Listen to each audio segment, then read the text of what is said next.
And welcome back to Chop for Time, the audio version. That's right, you get to enjoy all of our faces for radio today as myself, James, and Thomas sits down and discusses. There's a lot of S's right there in that last statement. Our message from Sunday as we took an introduction to the book of Exodus, because we'll be there for a while.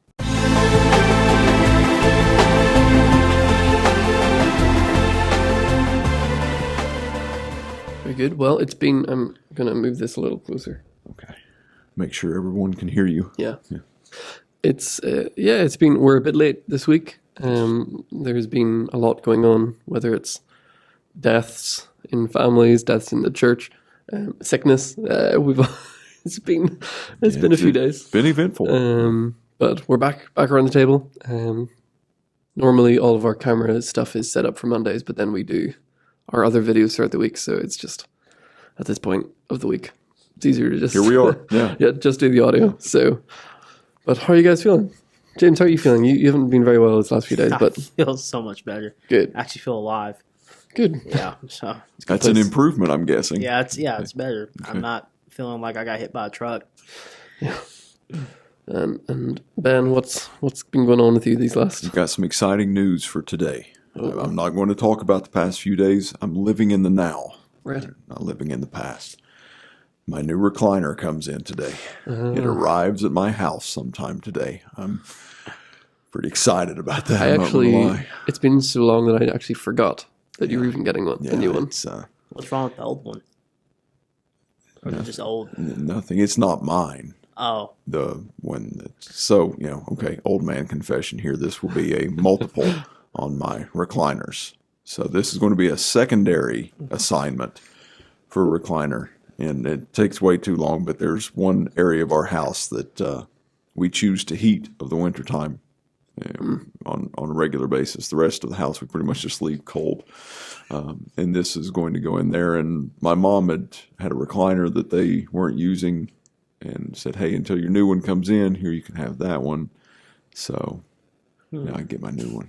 I'm excited. Exciting. Big Sandy was holding it ransom for several months, I think. I think it's been there all along. And we're going to have to get Jacob to come back up so he can immediately steal your spot. Yeah, that's right, Jacob. That was Jacob's thing, stealing Ben's seat. It's great. Yeah, didn't seem to be bothered by it either. So like you said, Sunday we are starting a new Bible study. Yeah. For the year. Mm-hmm. So it's going to be a long one because last year we studied an entire book of the Bible with 6 chapters, and this year we're doing them with 40 chapters. Mm-hmm. So last year we did Ephesians, spent 27 weeks in 6 chapters. This year we are in Exodus, going to spend around 30 weeks in 40 chapters. So maybe more than one chapter a week then. Yeah. On average. Maybe we're getting a little bit more efficient at going through the content. Maybe. It'll probably look a little bit different from last year in that last year we took it 2 or 3 verses at a time and exposited that, whereas this year it's going to require larger chunks in less detail. Yes, I'd imagine. Correct. And this week you kind of just did an overview of 5 key themes that we're going to see pop up throughout the book as a whole, which is a nice little introduction. It kind of gets our feet wet, and gives us something to look out for as we keep going. Right. I know there was a good amount of positive feedback. Positive feedback. We are on it this morning. Yeah. A good amount of positive feedback from Sunday. So people seem excited about it, which is good. Yeah, it's really good. And one of the things that we're doing this year through Exodus that we didn't do through Ephesians is just a lot of the supplementary content. Right. Because, last year we did Ephesians on Sunday mornings. We would talk about it in here on Chop for Time. And then that was kind of it. We've given out some reading plans of, hey, here's what we're going to be covering, or here's, kind of the direction we're going. Study it throughout the week. Yeah. This, so far in this study and what our plans will continue to be, is a lot more written material, a lot more information. We've not built a new website, but it's like a completely different section to our current web page. You know, our website right now, we have a whole page devoted to the Exodus study that's got a lot of information on it, and we'll continue to have information about the book of Exodus added to it. We've got people coming in doing little devotional videos that it's not going to be every week, but there will be a lot of weeks that we have, hey, we wasn't able to cover hardly any of this, but here's a cool little nugget in 3 to 5 minutes of stuff that we weren't able to cover. So Pretty cool. that's I'm excited about Kind of like that. how Thomas did like the 5. Well, you did like 5 minutes over Genesis. Yeah. I'm impressed. He did Super detailed. I didn't miss anything. 50 chapters, nothing 50 left chapters, behind. nothing left out. Every single detail, except for most of the main characters. Except for all of it, Yeah. really. I mentioned about 5 characters out of the hundreds that it's talking about, but yeah, hit the main points anyway. Yeah. But yeah, so what are the main things that we're going to be looking out for? Main So themes? the 5 themes is, the first is that God keeps His promises. We, and we'll unpack all of this. We don't have to do it here, nor did I try to do it on Sunday morning. Right. But the promise that He made to Abram, as far as your descendants will be as more numerous than the stars in the sky that you can see, and then we kind of see where in Exodus chapter 2, in the midst of their kind of the peak of their captivity, the nation of Israel in Egypt, it says that God heard their cries and their groanings out of slavery, and He remembered the promise that He made to Abraham, Isaac, and Jacob. And so God remembers God keeps His promises. God's presence never leaves us, regardless of what type of situation we find ourselves in. I think it's Exodus 2:25 that says that, after this, because Him remembering and them crying out was 2:23 and 24. In verse 25, it says that God saw them and He knew. So He was there even in the midst of all of this turmoil, and we're going to get into a little bit this Sunday of just how dark of a time this was for the nation of Israel. The third one is that God reveals who He is. Exodus overall, and I said this Sunday that if we're going to have to sum up the entire book of Exodus in one statement, is that God reveals to us who He is. That's Exodus reveals the character and the nature of God from beginning to end. Right. And then we see, in chapter 3 where He tells Moses at the burning bush, when Moses says, "Hey, who do I say is sending me here? Who am I going on behalf of?" And He says, "Tell them that I am has sent you." So that was a major revelation as to God's character, God's nature, and who He is. Right. The next theme is the liberation from slavery. Exodus 5:1. Let my people go, which has been a war cry of freedom and liberation ever since that, ever since that moment. And we see constantly through the book of Exodus, God's liberating His people from bondage, freeing them from their captivity, and how that actually still continues to this day with us. And then the last theme was redemptive sacrifices. In chapter 6, it talks about that He has redeemed us by His outstretched arm. So what I told the congregation is, hey, you're not going to see all 5 of these themes in every message, but you're going to at least see one in each message that we do. One of these themes you're going to be able to see in any and every message that we do out of Exodus this year. I apologize. I've been slowly sinking. My microphone is getting lower and lower. It's a shame the video's not on. So I'm gonna make a bit of noise here. Yeah. Oh, so you were literally saying you were going to make noise. I was expecting it to be the microphone. Both. Yeah. Kind of getting a practice run on the middle-aged grunt. I was slowly getting lower and lower in my seat, and it wasn't working. So anyway, I was listening though. But yeah, one of the things I actually remember over the last couple of days that you said that you chopped was a lot of detail on the whole "I am" thing, Yahweh, the breath thing, and that Yahweh actually means He is, and I believe it's Echya is I am, and there's a whole. I mean, there's so many rabbit trails you can get into. Yeah. Because it wouldn't have made much sense for Moses to go say, "He is sent me." Yeah.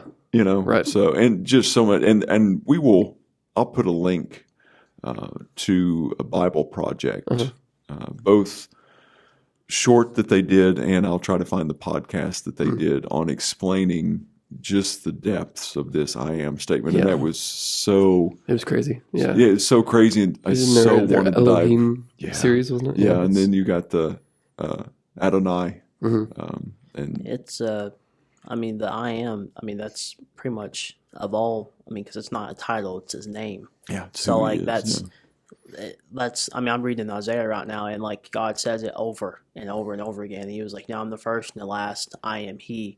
And then I was sitting there, I was like, there's somebody else who said that too. And, it just so happens that, I mean, that's why they killed him. Yeah. That's why they killed Jesus, because he claimed to be God.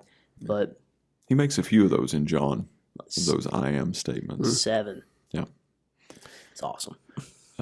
Yeah, and that's, we went into it a little bit on Sunday morning, but just the unpacking of that, I don't know if we would even have the capacity to understand the weight of that statement in the moment. And especially, no wonder Moses was overwhelmed. I mean, no wonder Moses didn't want to. I don't think it was so much that Moses didn't want to do it. I think that he was just disqualifying himself, which he probably should. Right. I mean, we try to disqualify ourselves from doing, there's no menial, but minimal tasks that God wants us to do. I mean, here you've just received a revelation that no one before you has received from God. That's heavy. Yeah. I always wonder this, and it might be true. I'm sure it may have been going through Moses' head. Probably had something to do with why he didn't want to follow God when God said, go. I mean, just think about it. Like, he had just, I mean, it was way earlier because he's old. He's older at this point, but like, he killed a guy already. Mm-hmm. So God shows up, and he's probably like, "Oh snap! Like, not only are you the God of the universe, but you're probably going to kill me now because I had just committed this awful sin and tried to hide it and ran away, and now here you are." And I'm sure he was probably thinking, like, "I'm going to die." Yeah. Like, maybe, I don't know, but that's just like kind of the thing I always wonder. Like, did Moses probably think that God was going to pretty much pay him back for what he had did? But no, he just wanted him to go. And Moses was like, "Nah, I'm good." God was like, "You're going, dude." Like, but that's, Well, and we see with these moments here too that a couple little flexes from God in chapter 3 when he's like, well, how are they going to know?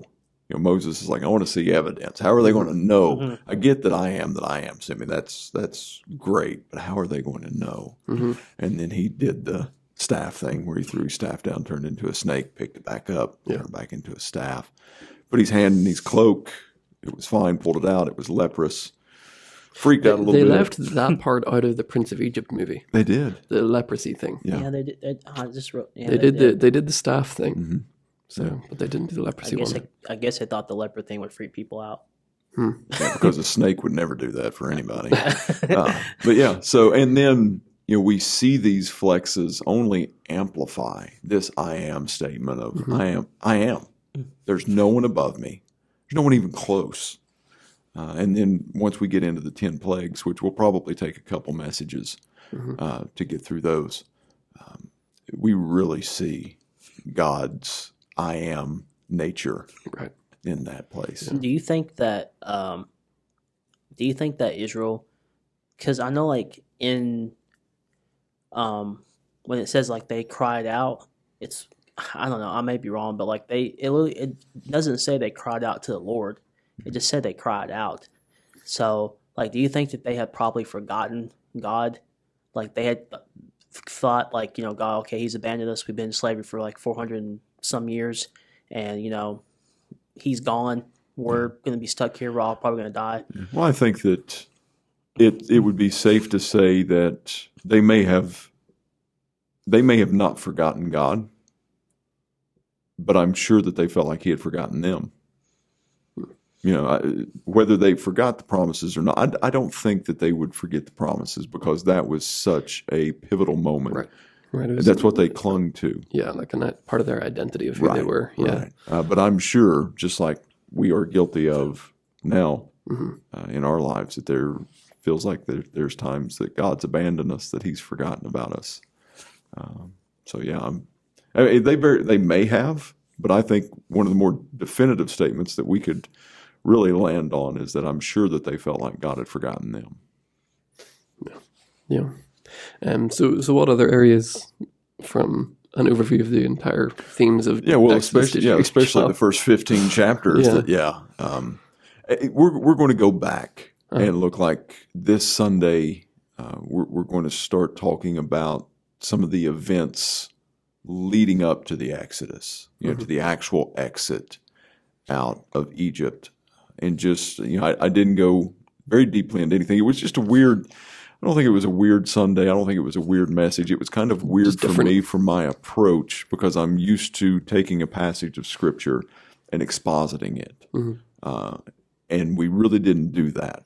We just took a very elevated thematic view of the entire book. So there was all kinds of stuff out of those five themes that were left out, but that we'll be circling back around to and picking back up. Are there any parts of Exodus that either of you are excited to or looking forward to getting to? Mine, definitely chapter 3. Okay. And then definitely chapter 32. Because two big moments. God reveals His personal name, and then it just shows how. I mean, we're just like Israel. It just shows how big of a morons they are. Like God had just brought them out of Egypt, and He had just saved them from slavery, just destroyed most of, if not all, of Pharaoh's army. And then they get out to the wilderness. Again, they absolutely just do away with God as if that mountain over there is not on fire and with smoke. And just forget about that. We're going to worship this little God. And luckily, Moses being the mediator at that moment, they better be lucky because God was ready to wipe them out. Yeah. I think that 32, when you start getting into the tabernacle, I think there's a lot of richness there in the detail of the tabernacle that we can kind of gloss over. That's really powerful. Yeah, there's a character study I kind of want to do in Exodus that I haven't really done before, and I don't know if we're really going to get into it because he's kind of a side character. But it's your man Jethro. Is a really interesting character. This very godly man in the middle of nowhere, and he shows up sporadically through Exodus, but he's always someone that's interested me that I haven't really dived into. So with the sort of supplementary weekly studying that we get to do as a community into Exodus, I'm intrigued to look into him a little bit. He's like a mentor to Moses. Yeah, I love his father-in-law, isn't he? Yeah, I love the part when Moses is trying to take all the cases on himself, and he shows up and he was like, "What are you doing?" And he was like, "Dude, you're doing this all wrong." And I was like, I don't know if I would have been able to tell Moses that he's doing it wrong. So, yeah, I'm definitely going to have to rewatch Prince of Egypt before we get back into the what we'll see is really how poorly that Hollywood has made movies in regards to the Book of Exodus, all the way, as blasphemous as it sounds, all the way back to Charlton Heston days. So, well, there's the movie Exodus, isn't there, with Christian Bale? Yeah, which is an interesting movie. Yeah. And then there's The Prince of Egypt, which is almost Scripture. It's just such a good movie. I love that movie. Yeah, almost canon. Yeah. I like the Bible series because they go all the way from Genesis to Revelation with John. But I like the Exodus episode. I think it's like a few episodes with Exodus, but it's probably my favorite besides the one with Jesus because it's just awesome. Pretty cool. But yeah, it's gonna be a fun book to get into. I think everyone seems quite excited about it. I think especially after our study last year was so well received, going through a whole book. I think this is going to be good. I'm excited about it. I agree. So yeah, where are we going next week? What's the plan? Exodus 1, 8 through 22. Great. And we'll get the narrative ball rolling, so to speak, on this study. Cool. Very cool. Well, we'll be back here next week, probably with video.